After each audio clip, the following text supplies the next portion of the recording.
Servus. Hi. Hello. My name is Code King. And this time around, I have just decided to let the video speak for itself. It's gonna be a bit of a weird one, folks. Please enjoy the video.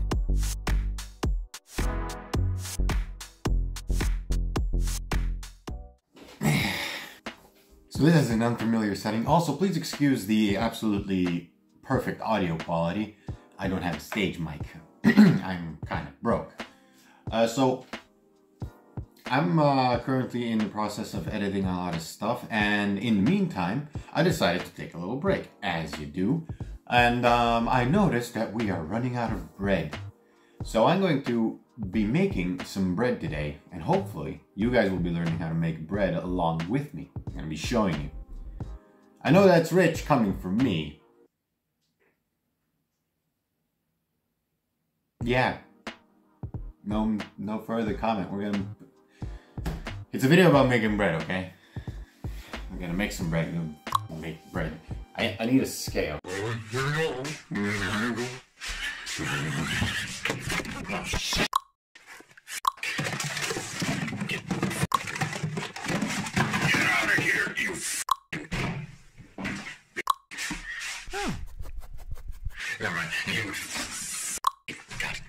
Okay, so I got my scale right here, and I got all of the other ingredients that I'm also going to need. Now, obviously, in order to make bread, you're gonna need three things. Wait, no.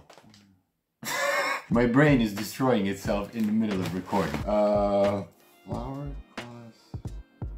Yeah, three. You need three main ingredients. That is flour, your yeast, and of course water. Oliver? I'm also going to be using some specialty flour. Now this is, I don't believe it's locally produced, like in my local area, but it is produced on like one of those old wooden mills that are still water driven.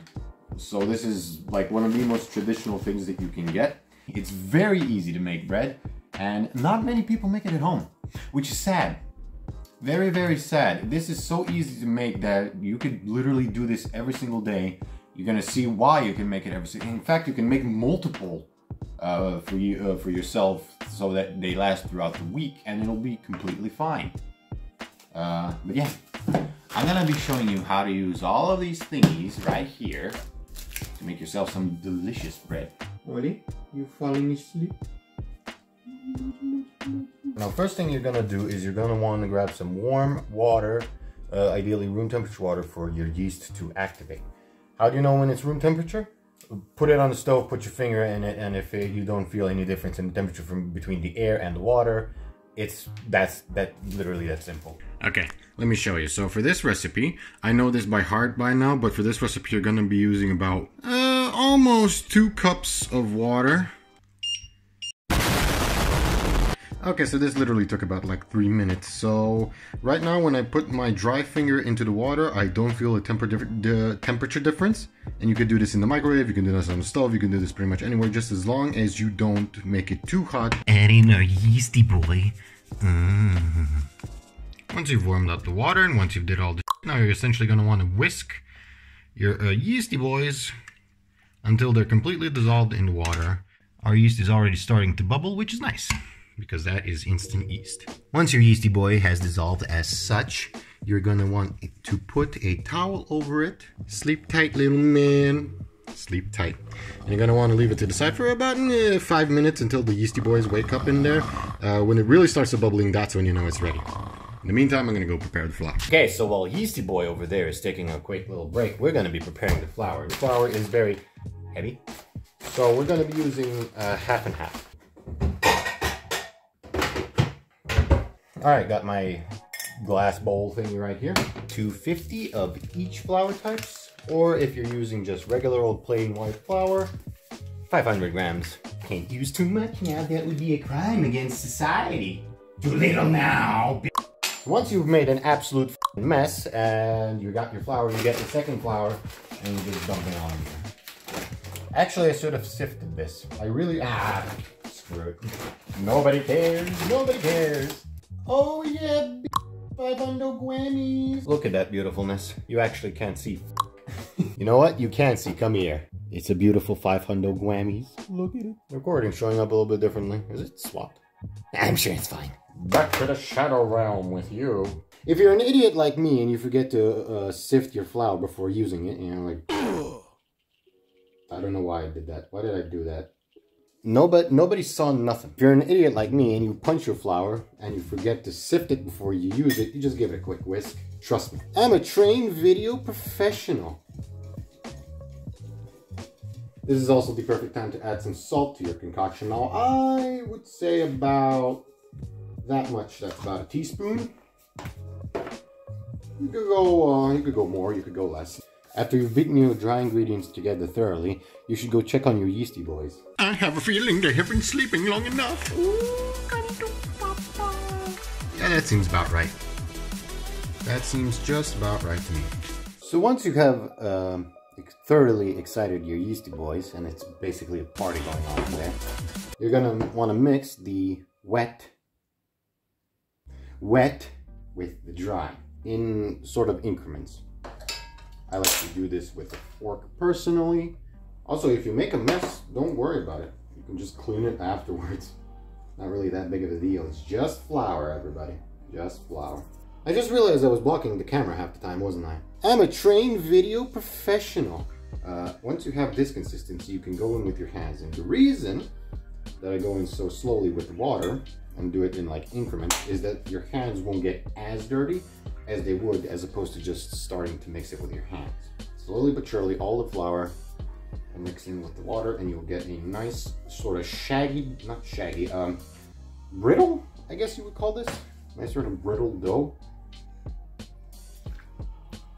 Okay, so basically, why do I put my water in increments? Why don't I just dunk the whole thing in? Well, for starters, you saw me make a mess throughout this entire kitchen, so we don't have exactly 500 grams of flour in here, I don't think. Not anymore, anyway. And the second reason is we don't want too wet or too dry of a dough. So we add it in increments, and then we basically just go off feel. Okay, so here you can basically see how I tell whether this is a dry or a wet dough.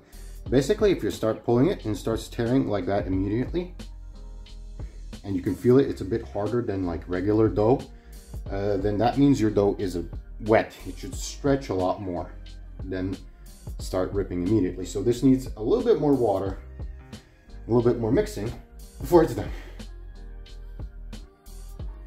Do I claim my methods are perfect? No. Do I claim this is the best bread recipe in history? No. This is just how I do it, and it works. Also, you're enjoying the sound. Okay, let's give it another test. See? See now how it's pulling and not tearing immediately? See? It's pulling a lot longer than it did before. Oh shit, it's out of frame.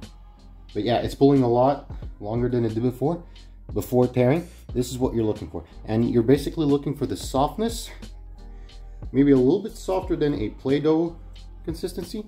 That's the type you want. This is damn near perfect, actually. Gently flour the work surface and get your bread on there.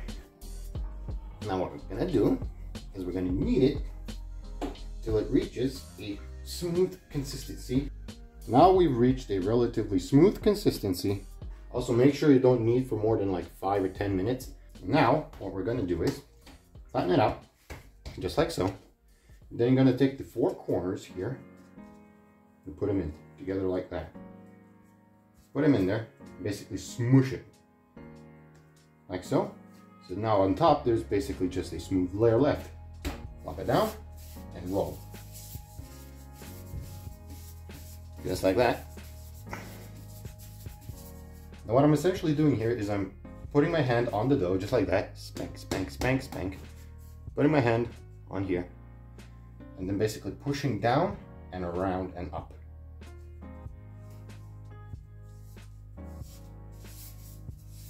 I'm doing the same with the other one, basically rotating the whole thing counterclockwise or clockwise, depending on how you like to do it. You'll get a nice bread bun shaped like that. Put it in your bowl, cover. That's why I'm using this bowl, because this one has a nice cover.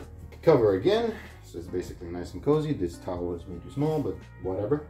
Okay, so now essentially you're going to want to put this in some warm, a bit of a warmer room for the yeasty boys, because they're still having a party in there, remember? You're going to want to give them the best possible shot at making this bread rise. Now, what you're looking for is this bread to rise to at least twice its size. So, see how big it is now? We want it to be twice as big or 3 times as big even.